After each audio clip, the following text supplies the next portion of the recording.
Doctor's appointments can be a chore. First, you have to get dressed, get out of the house, drive over to the office, park, wait for the doctor, usually way too long, and then do the whole thing back in reverse. But what if you could do some doctor's appointments without leaving the house? On today's Ask Dr. Gil, I want to talk about telemedicine and how and when it can be useful for you. So stay tuned.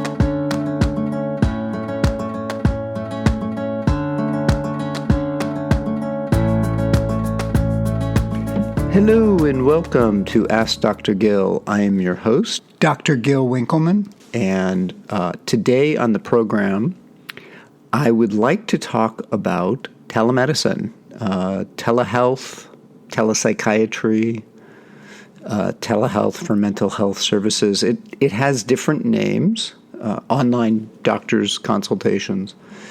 And I bring that up because sometimes people don't know how to look for this and how to find a provider that's appropriate. And it's actually really fascinating, not just because I do it as part of my practice. It's a big part of my practice. I have patients all over the world, and we can use, HIPAA-compliant video software now to be able to have appointments. And sometimes, we use the phone as well. But it provides an opportunity for patients who might not otherwise be able to get into my office. And interestingly enough, my first couple of patients that I did telemedicine with had something called agoraphobia, which is the fear of open spaces. They couldn't leave their house. And I may have talked about this on another episode, but, these patients had so much anxiety getting out of the house that, trying to get them into my office to have an appointment would be too anxiety-provoking for them. And in some respects, one of the tenets of my naturopathic training is do no harm. And making them come into the office would have been more harmful than good. So that's why, I started doing this. And then over time, I would get people coming from all over the world who needed a consultation. And, it became more and more a part of my practice. So I actually really enjoy it. You can't do everything with it, but for the mental health aspect of treatment, I think it's very, very powerful. Let me speak to my office as far as the process goes. Different offices do have different procedures, and there's actually a couple of outfits that basically you go to their website and it's kind of like an urgent care, and you just kind of wait on hold, and then they see you. And for some things, this is amazing. Interestingly enough, the number one specialty for telemedicine is dermatology.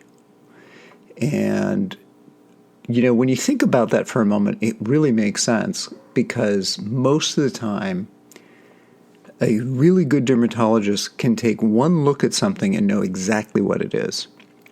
Now, there are times when they look at it and they say, hey, I need to take either a biopsy or a skin scraping or whatever the case may be. But at least you kind of know that up front.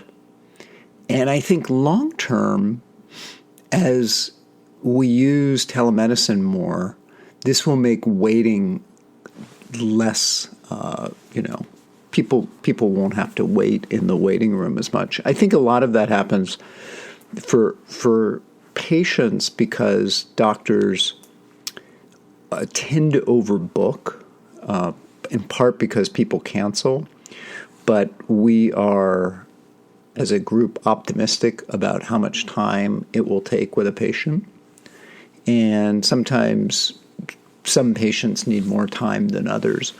And so if you're in a busy practice and someone takes, 20 minutes, or a few people take 20 minutes instead of the 15, that's what can back things up. And particularly with something like dermatology, where you might have to take a couple of, do a couple of procedures. Granted, they're very fast at, doing that. But still, if it takes a couple minutes more here and a couple minutes more there. So the nice thing about the telemedicine is that if you don't have to go in, first of all, it saves you the trip. Second of all, if you're waiting at home. So that's always nice. So that's one of the big specialties. And for mental health, obviously, I think it's a real big boon, and that's kind of, where I'm using it most of the time is with mental health and also nutritional counseling. So telemedicine can be used to both convey information, but also to show empathy, with patients who are having a hard time and or having emotional issues coming up. Now, the one downside to video chats right now is that you really can't make eye contact. And the reason has to do with camera placement in computers. So, I use an iMac or a MacBook Pro, depending on where I am. And the camera is, in most computers, is actually at the top of the computer screen, above it. And most pictures are not at that same level. So there is that aspect where, with phones, if you're using a handheld device, it becomes a little easier because the picture and the camera are closer to one another. But it's not quite the same as being face-to-face. And, the answer would be to put the camera in the middle of the screen, but that's not obviously going to happen yet. We're not there technologically. But I do bring this up because it is a little awkward at times. And I've noticed this in counseling sessions, both giving and receiving via video, that there's that aspect of not quite making eye contact. And for people who've had trauma or intimacy kind of issues that have shown up in their lives, that may be an issue, and that's why I wanted to bring this up. So I'm going to take a little break, and we're going to come back and talk a little bit about how this works and what telemedicine might be good for. So stay tuned.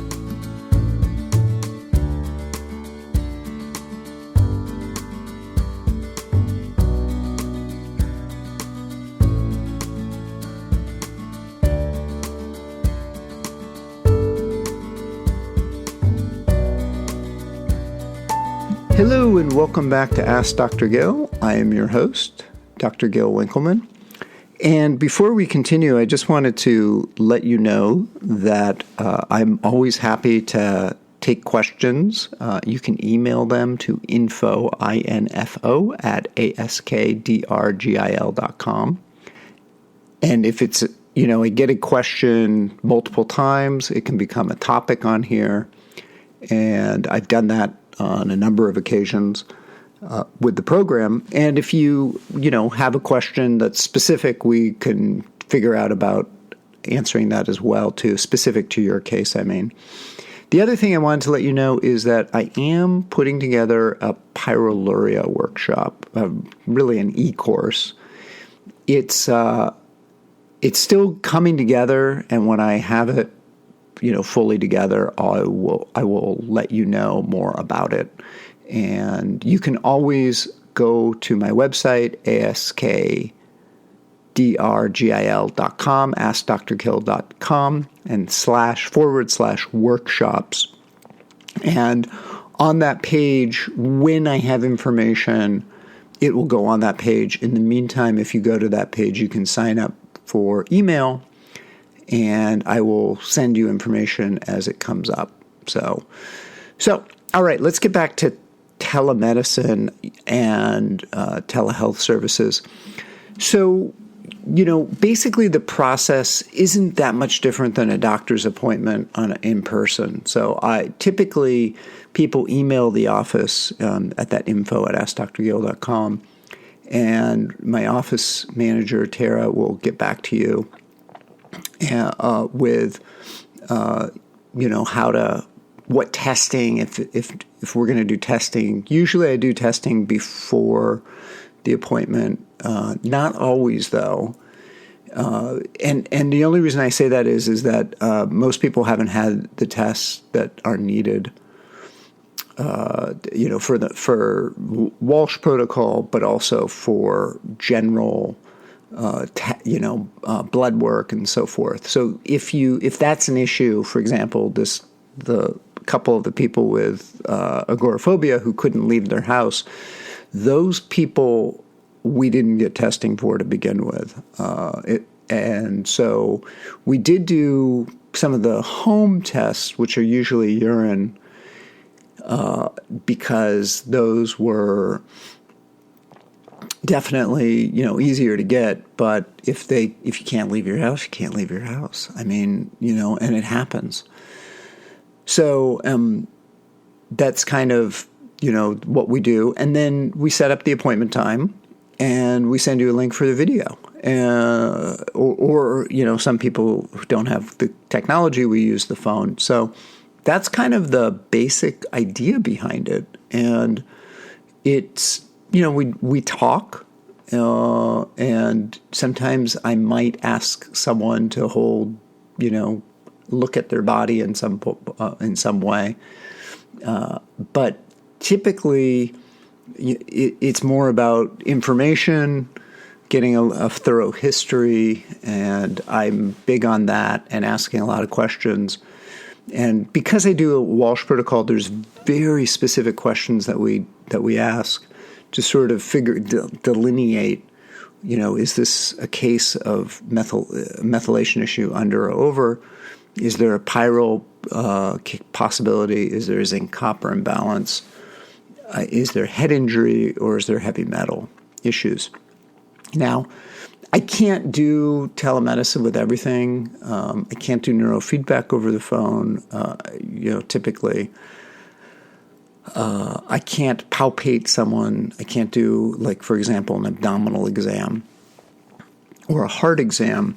That, by the way, may change. The Apple Watch may have a built-in EKG monitor in it in the next iteration. And there is a study going on right now, this is just kind of as an aside, where if you have an Apple Watch, you can sign up. I think it's through Stanford, and they monitor the recordings from the watch and send warnings. And several people have actually had their lives saved this way. So if you have a heart condition, you may want to look at this, look into it. It's the Apple Watch Series 3. But apparently the Series 4 may actually have a full-blown EKG capability built into it, which is pretty amazing as far as that goes. And I can say this because I've had relatives and colleagues and patients who've had heart attacks. I mean, it could definitely make a difference for people. So, like I said, if you have a heart condition, that is a piece of technology that could be worth spending money on. The other aspect of telemedicine that I find incredibly useful is check-ins with patients. And even if they've had something going on that did require a physical exam, sometimes just having a quick, video call can be very helpful for follow-ups. And I know for Oregon, at some point, they wanted people to be seen at least once in person, but after that, they didn't care. And that's kind of the mindset behind this, and this is this licensing board. I think that we're seeing changes in that just with the distribution of technology, and we're more of a global economy and so forth, and medicine is no different. I think that the follow-ups, we can convey information both ways. The patient can tell me what's been going on, and oftentimes that will cue in what the next steps will be for them. And, part of this, by the way, in terms of my mindset, is I don't see that this is an issue where you have a problem and I fix it. I see this as a process. So, your overall health and well-being as a patient isn't just about the visit and fixing the particular problem. It's about creating the relationship and the steps, almost like a health coach. So telemedicine lends itself very nicely to that. And, sometimes there's nutritional counseling involved, though that isn't my forte. I mean, it's not that I don't know anything about it. It's just there's other people who do more of that than I do. But sometimes there's little bits and pieces in terms of what to eat, what not to eat, particularly as it relates to, nutrient deficiency issues along the Walsh protocol, because sometimes, there are little things that people don't know. As an example, vegetarians who are undermethylated really need to be adding B12 back into their system because they're not getting it as part of their diet, or enough of it as part of their diet. So that is all that I have today. It's a short podcast as far as telemedicine goes. If you have any questions, feel free to send an email to info@askdrgil.com, AskDrGil.com. And I'm always open for ideas for new podcasts and programs information. And if you like the show, go to iTunes, please, and give us a nice rating. And I would appreciate that. So that's all I got. Have a great week. We'll talk to you next week. Take care.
Look forward to meeting and talking with you guys the next time. Take care. Bye-bye.